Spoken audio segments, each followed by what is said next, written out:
Can you tell the difference between hearing, listening, and active listening?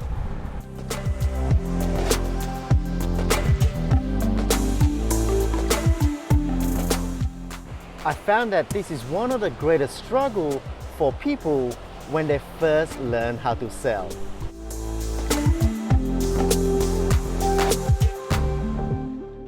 When we were in school, we were told to listen. To be honest, most students are just hearing their lectures. I was one of them.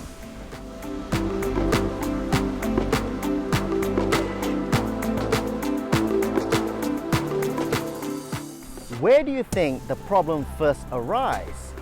Does our educational system equip to prepare our students to practice active listening before they get out into the real world?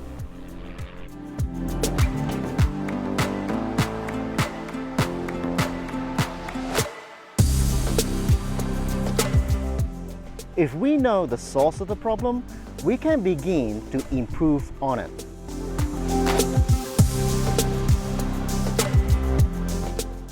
If you would like to improve your sales skill, message me on LinkedIn.